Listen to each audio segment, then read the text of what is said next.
السلام عليكم ورحمة الله وبركاته. بسم الله الرحمن الرحيم. الحمد لله رب العالمين، والصلاة والسلام على رسوله الأمين، أما بعد.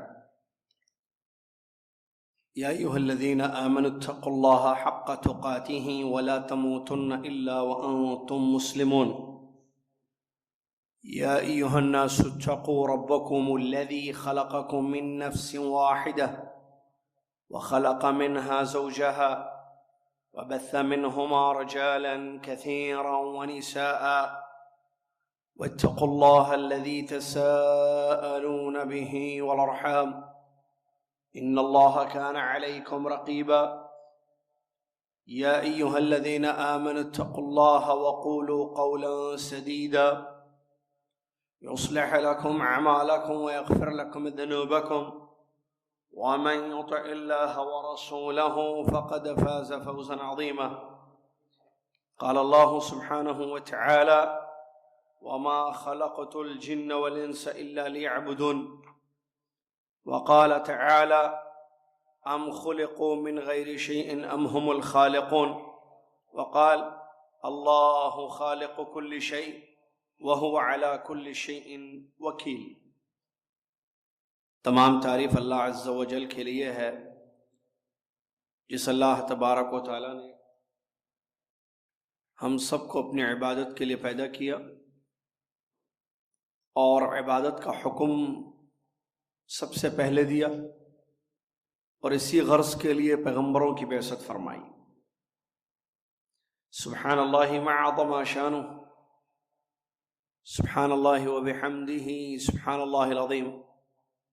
صلاۃ و سلام، و اس کے بعد اللہ کے آخری نبی امام الانبیاء محمد الرسول اللہ صلی اللہ علیہ وسلم کی ذات گرامی پر، کہ جنہوں نے ہم تک اللہ کی توحید پہنچائی،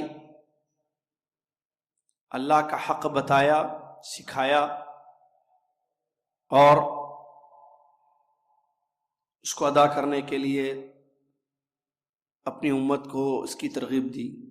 اللہم صلی علی محمد وعلی آل محمد کما صلیت علی ابراہیم وعلی آل ابراہیم انک حمید مجید۔ اللہم بارک علی محمد وعلی آل محمد کما بارکت علی ابراہیم وعلی آل ابراہیم انک حمید مجید۔ پچھلی کلاس میں ہم نے پڑھا تھا کہ توحید کا کیا مطلب ہے۔ توحید کا کیا مطلب ہے ہم نے پڑھا تھا۔ عربی لفظ ہے توحید، یعنی ایک سمجھنا، یاد ہے نا پچھلی کلاس؟ کسی چیز کو ایک جاننا، کسی چیز کے ایک جاننے کو توحید کہتے ہیں۔ اب یہاں یہ تو عربی زبان میں ہے، لیکن ہم مطلب دین میں، اسلام میں توحید کس کو کہیں گے؟ اللہ تعالیٰ کو اس کی ربوبیت، الوہیت اور اسماء و صفات میں، یا یہ تو وہ ہو گیا اللہ کے رب ہونے میں، اللہ تعالیٰ کو اس کے رب ہونے میں اور اس کے معبود ہونے میں اور اس کے ناموں اور صفات میں ایک سمجھنا۔ پھر ایک بار اللہ تعالیٰ کو اس کے رب ہونے میں اور اس کے معبود ہونے میں اور اس کے ناموں اور صفات میں ایک جاننا۔ یہ کیا لکھا ابھی آپ نے؟ توحید کا ڈیفینیشن سنیے، اس کا مطلب سنیے۔ دیکھیے، یہ ڈیفینیشنز، تعریف، پوائنٹس، قسمیں، ٹائپس وغیرہ، یہ سب چیزیں لکھنے کی ہوتی ہیں۔ جو ایکسپلینیشن ہوگا، جو شرح ہوگی، وہ لکھیں گے نہیں، آپ سمجھیں گے، آپ سنیں گے۔ تو کیا مطلب اس کا؟ مطلب یہ کہ اللہ کے سوا کوئی رب نہیں ہے۔ اللہ کو اس کی ربوبیت میں، اس کے رب ہونے میں، یعنی رب کا معنی بھی ہم نے بتایا تھا، خالق، مالک، مدبر۔ تو اللہ تعالیٰ کے رب ہونے میں، اس کے معبود کے، یعنی اللہ ہی رب ہے، کوئی اور رب نہیں ہے، اللہ ہی عبادت کے لائق ہے، کوئی اور عبادت کا لائق نہیں ہے، اور اس کے نام ہیں، اس کے ناموں کے جیسے کسی کے نام نہیں، اس کی صفات ہیں، اس کی طرح کسی کی صفات نہیں ہے۔ یہ سب چیزوں کے جاننے، ماننے، اعتقاد رکھنے کو کہیں گے توحید۔ توحید کی 3 قسمیں ہیں، اس کو لکھ لیں۔ توحید کی 3 قسمیں ہیں: توحید ربوبیت، توحید الوہیت توحید اسماء و صفات. کیا مطلب توحید ربوبیت ہم نے پڑھ لیا، اس کی تھوڑی سی تفصیل آپ کی خدمت میں ہے. دلیل کیا ہے اس کی، اور کن لوگوں نے اس کا اقرار کیا، کن لوگوں نے اس کا انکار کیا. توحید ربوبیت کا مطلب ہوتا ہے کہ یہ اعتقاد رکھنا، یہ عقیدہ رکھنا، یہ ماننا کہ اللہ تعالیٰ ہی ساری چیزوں کا خالق ہے. ہر چیز کو اسی نے پیدا کیا ہے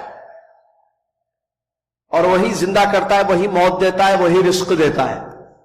دوسرے الفاظ میں آپ یوں کہیں، اللہ کے کاموں میں نے بتایا تھا، اللہ کے کاموں میں اللہ کو ایکتا سمجھنا، ایک سمجھنا. اللہ کے کام کیا ہے؟ اللہ کے کام پیدا کرنا، موت دینا، زندہ کرنا، بارش برسانا، شفا دینا، یہ رزق دینا، سارے کاموں میں اللہ تعالیٰ اکیلا ہے. اس کو ربوبیت کہتے ہیں. اس کی دلیل الحمدللہ رب العالمین بتایا تھا میں نے. سورہ فاتحہ کی پہلی آیت، سورہ ناس کی پہلی آیت، الحمدللہ رب العالمین، اور دوسری دلیل قل اعوذ برب الناس، قل اعوذ برب الناس. الحمدللہ رب العالمین، تمام تعریف اس اللہ کے لیے جو سارے جہانوں کا رب ہے. تو جب سارے جہانوں کا اللہ رب ہے تو ہم انسانوں کے جہان کا بھی وہی رب ہے. تو اللہ کو رب مانتے ہیں، تعریف کر رہے ہیں، تو یہی ربوبیت ہے. قل اعوذ برب الناس کا مطلب کہہ دیجئے میں لوگوں کے رب کی پناہ میں آتا ہوں. کون ہے لوگوں کا رب؟ اللہ. یہ دلیل ہے اس کی. چلیے اس توحید کو، اس کو ربوبیت کو کہ اللہ ساری کائنات کا رب ہے، اس کو جو ہے سب مانتے تھے، مانتے بھی ہیں.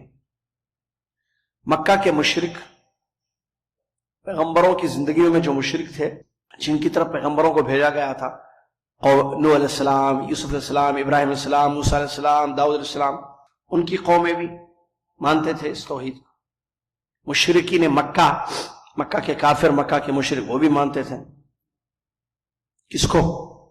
ربوبیت کو. آج کا ہندو، آج کا کافر بھی مانتا ہے اس کو. کس کو؟ ربوبیت کو. یہود مانتے ہیں گاڈ از ون بولتے ہیں، کرسچن بولتے ہیں گاڈ از ون، ہندو کہتے ہیں سب کا بھگوان ایک ہے. کیا مطلب بھگوان؟ وہ جس نے سب کو پیدا کیا، وہ سب اوپر والا، وہ ایک ہے. یہ مانتے ہیں سب کا مالک ایک. یہ بھی دعوت ہے ان کی، مانتے ہیں. انکار کس نے کیا پھر اس کا؟ دہریوں نے. کمیونسٹ ہے نا، جیسے چائنا میں ہے، چائنا میں ہے نا کمیونسٹ، وہ لوگ، اور بعض یورپین ممالک میں جو بسنے والے کمیونسٹ ذہن کے لوگ ہیں، کہتے ہیں کہ کوئی رب نہیں ہے، دنیا ایسی بن گئی، کوئی رب ہے ہی نہیں دنیا کا کوئی رب ہے ہی نہیں. جبکہ یہ بات غلط ہے. اب ان جاہلوں کو کیسے سمجھایا جائے گا کہ دنیا کا رب ہے؟ تو ان سے کہا جائے گا کہ سنو، تم ٹھیک ہے عقل کو تو مانتے ہو نا، دماغ تو ہے تمہارے پاس بھی ہے، تو کیا ایسے ہو سکتا ہے کہ زمین پر کوئی اثر ہو، کوئی نشانی ہو،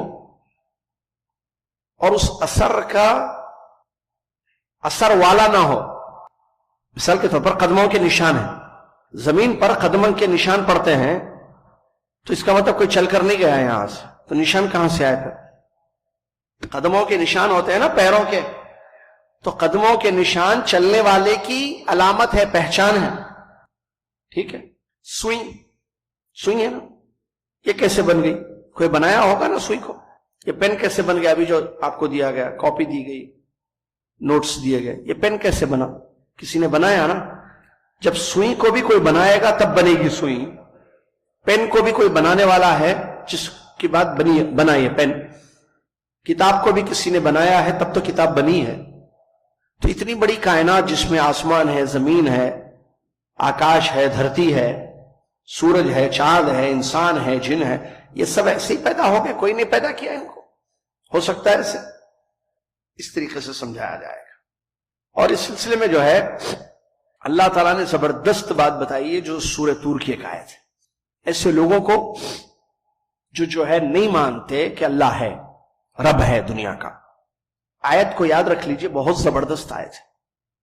اللہ نے فرمایا ام خلقوا من غیر شیء، کیا اللہ، ام خلقوا من غیر شیء ام هم الخالقون.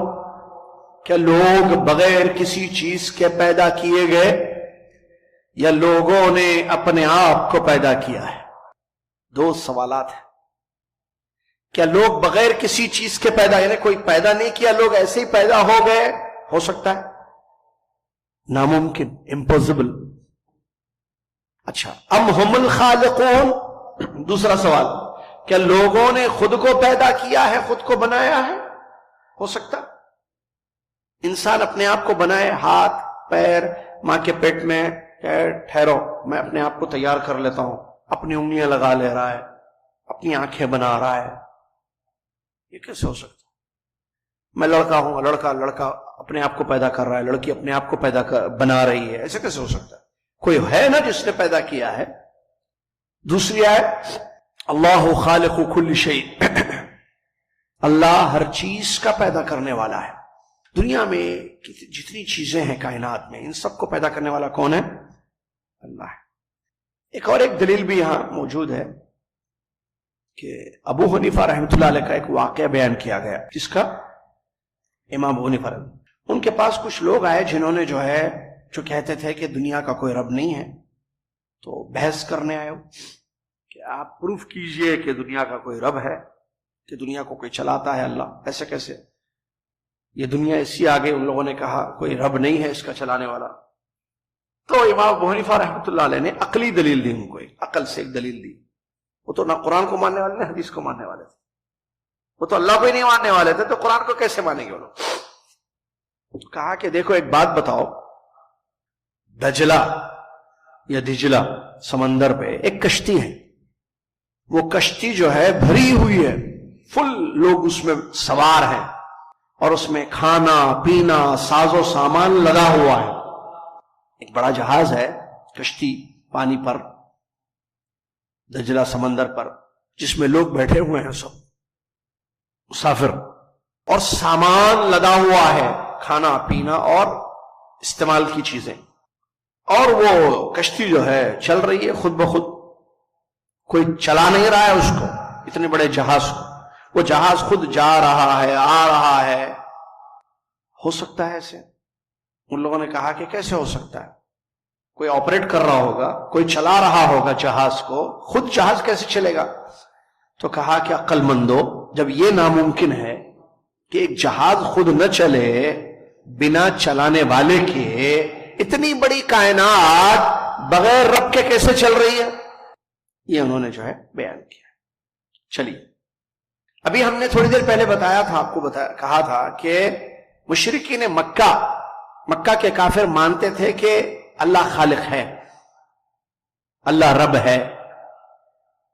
معبود نہیں مانتے تھے، لیکن رب مانتے تھے، رب جسے آج کے ہندو بھی مانتے ہیں. تو اس کی دلیل ہے یہاں، ایک دو تین آیتیں ہیں، سن لیجئے اس کو، جو بہت اہم ہے. ان آیتوں کو غور کیجئے کہ اللہ تعالیٰ نے مکہ کے کافروں کے بارے میں ہمیں کیا بتایا ہے. وَلَئِن سَأَلْتَهُمْ مَنْ خَلَقَ السَّمَاوَاتِ وَالْأَرْضِ لَيَقُولُنَّ اللَّهُ. اگر آپ ان سے پوچھیں، کن سے؟ مشرکین مکہ کے کافروں سے، اے رسول صلی اللہ علیہ وسلم اگر آپ ان سے سوال کریں کیا کس نے آسمانوں اور زمینوں کو پیدا کیا ہے، تو یہ لوگ جواب دیں گے کہ اللہ نے پیدا کیا ہے. قل الحمدللہ، پھر آپ کہہ دیجئے تمام تعریف اللہ کے لیے. بل اکثرهم لا يعلمون، لیکن اکثر لوگ نہیں جانتے. دوسری آیت، قل من يرزقكم من السماء والارض، آپ ان سے پوچھئے کہ آسمان اور زمین سے روزی کون دیتا ہے. امن یملک السمع والابصار، ان سے پوچھئے کہ کون کانوں کا اور نگاہوں کا مالک ہے، کان اور آنکھوں کا مالک. ومن یخرج الحی من المیت ویخرج المیت من الحی، اور کون ہے جو مردے سے زندے کو، زندے سے مردے کو پیدا کرتا ہے. ومن یدبر الامر، کاموں کا نظام کرنے والا کون ہے، تدبیر کرنے والا کون ہے، سسٹم چلانے والا کون ہے. فسیقولون اللہ، تو وہ لوگ کہیں گے کہ اللہ ہے، یہ سب کام کرنے والا اللہ ہے.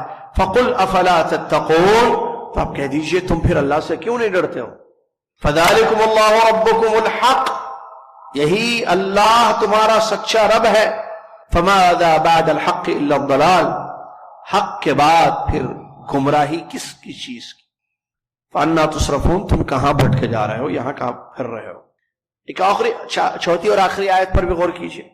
وَلَئِن سَأَلْتَهُم مَنْ خَلَقَ السَّمَاوَاتِ وَالْأَرْضِ لَيَقُولُنَّ خَلَقَهُنَّ الْعَزِيزُ الْعَلِيمُ، اگر آپ ان سے پوچھیں، ان سے سوال کریں کہ آسمانوں اور زمین کا خالق کون ہے، تو یہ ضرور کہیں گے آسمان و زمین کا خالق العزیز، غالب، العلیم، جاننے والا اللہ تعالیٰ ہے.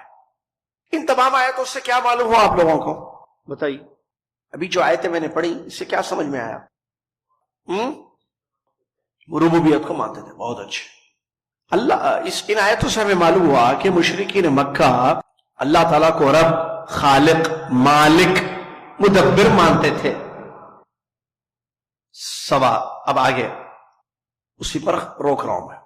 توحید الربوبیت لا يدخل الانسان فی دین الاسلام الا اذا اتى معه بتوحید الالوہیہ. توحید ربوبیت، یہ ربوبیت تھا، یہ ان کا ماننا تھا.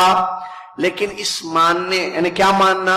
رب ماننا، خالق ماننا، مالک ماننا، یعنی توحید ربوبیت تھی.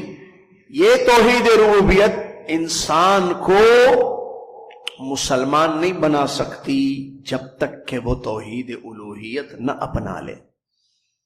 دوسرے الفاظ میں اللہ کو رب، خالق، مالک ماننا کافی نہیں ہے انسان کے نجات کے لیے یا انسان کے مسلمان ہونے کے لیے، جب تک کہ وہ اللہ کو معبود مان لے، پوجا کے قابل، عبادت کے لائق نہ مان لے، الوہیت. اس وقت تک انسان مسلمان، ایمان والا نہیں تصور کیا جائے گا. سمجھ میں آیا؟ مطلب یہ لوگ جو ہے مشرکین مکہ اللہ کو رب، خالق، مالک سب مانتے تھے. اس کے باوجود اللہ نے ان کو کیا کہا؟ کافر کہا. قرآن میں اللہ نے کہا یہ لوگ کافر ہیں، یہ لوگ مسلمان نہیں ہیں، مومن نہیں ہیں، جبکہ وہ رب مانتے ہیں. تو اس سے معلوم ہوا رب ماننے سے انسان ایمان والا نہیں بن جاتا ہے جب تک کہ رب کو یعنی اللہ کو سچا معبود، جو کلمے میں ہے لا الہ الا اللہ، الہ مانے عبادت کا حق اسی کے پاس ہے، اللہ ہی سچا معبود ہے، پوجا، عبادت، ورشپ اللہ ہی کی کرنی چاہیے. یہ جب تک تسلیم نہ کر لے اس وقت تک جو ہے وہ مسلمان نہیں کہلایا جائے گا. سمجھ میں آیا؟ چلیے اللہ سے دعا اللہ تعالی ہم سب کو کلمے کا مطلب اور مفہوم اور اس کی شرطوں کو سمجھنے کی توفیق عطا فرمائے. آمین. وآخر دعوانا الحمدللہ رب العالمین.